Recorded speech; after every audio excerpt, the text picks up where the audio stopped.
जय श्री राम। जय भैरवनाथ की। मैं काल भैरव सेना का एक छोटा सा कार्यकर्ता प्रदीप इंदौरा थान का। मैं आप सभी को आज एक नई बात बताने जा रहा हूँ। भारत आज़ाद हुआ 1947 में। ये घटना मैं इसलिए बता रहा हूँ कि अभी तक किसी ने नहीं बताई। कैसी चीज़ें हम और आपसे छुपाई गई। 14 अगस्त 1947 को भारत के गृह मंत्री ने एक टेलीग्राम लिखा। देश के बहुत ही बड़े नामी शास्त्रीय संगीत के महान विभूति को एक टेलीग्राम किया और उस टेलीग्राम में कहा 15 अगस्त को आपको संसद में वंदे मातरम गाना है।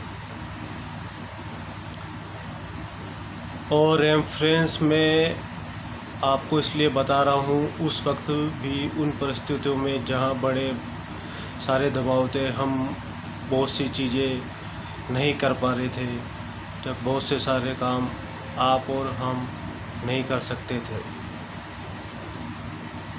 सरदार पटेल ने टेलीग्राम भेजा। जिनको भेजा उनसे कहा कि मैं आऊँगा, वंदे मातरम गाऊँगा। लेकिन शास्त्रीय संगीत के उस महान विभूति को देखिए, वे किसी राजनीति से नहीं थे। उन्होंने कहा कि मेरी एक ही शर्त है, 22 लाइनों का 9 मिनट का वंदे मातरम मैं पूरा गाऊंगा, लेकिन मेरी एक ही शर्त है।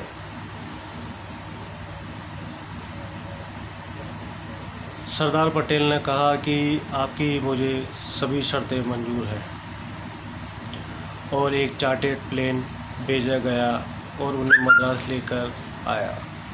उन्होंने 22 मिनट 9 लाइनों का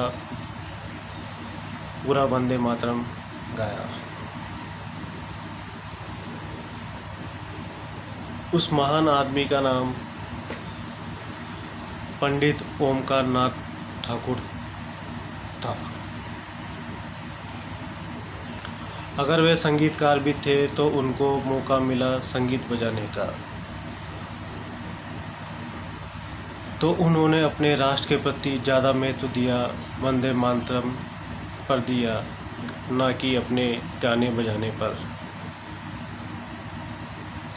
अब आप कह सकते हैं कि एक संगीतकार में इतना बड़ा बदलाव। अरे भाई, उसके सामने एक राष्ट्र था तो वह संगीत के इस्तेमाल भी कर सकता था और उन्हें लेकिन नहीं किया। सभी लोगों ने उनका बहुत बहुत सम्मान किया, जगह जगह सम्मान के से फलीभूत किया गया। लेकिन मैं ये कह रहा हूँ, उन्होंने सरदार ने एक टेलीग्राम में एक बातचीत हुई, उस प्रॉब्लम को, उस दर्द को आप समझिए कि कितनी बड़ी बात हमसे छिपाई गई। वो दर्द आज तक बेता हो रहा था। और सभी नई किताबें आ चुकी और अभी एक नई किताब आई है, कला संगम। इस पर बड़ी ही रिसर्च करके लिखी गई। कला संगम किताब के अंदर पेज नंबर 42 पर यह घटना वर्णित है, वो भी तथ्यों के साथ। सरदार पटेल ने उनसे कहा, खंडित भारत में, सरदार पटेल ने कहा हाँ, खंडित भारत में आपको पूरा वंदे मातरम गाना है। लेकिन आज़ाद भारत के पार्लियामेंट में अखंड वंदे मातरम बजा। लेकिन कुछ छोटे बोने लोगों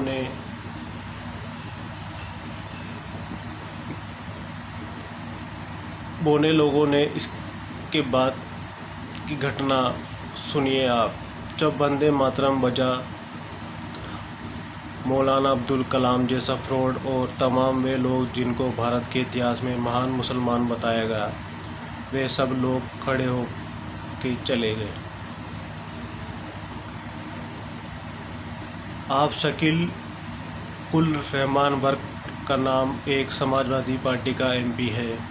उत्तर प्रदेश वेस्ट यूपी से संभल से खड़ा होकर जीत कर आता है। जब भारत के पार्लियामेंट के अंदर वंदे मातरम बजता है तो वे उठकर चले जाता है। आप लोगों ने उसे उठकर जाते हुए भी देखा होगा। मेरा सवाल यही है कि जो भारत बट गया था, जिन्ना की सोच के लोग चले गए थे और जो महान सोच के लोग यहाँ रह गए थे, वे जिन्ना से भी ज़्यादा खतरनाक हैं। आप लोगों ने पहचानने में बहुत बड़ी गलती की। अगर यही समय पर सही बात पहचानी होती तो आज शाहीन बाग पैदा नहीं होता।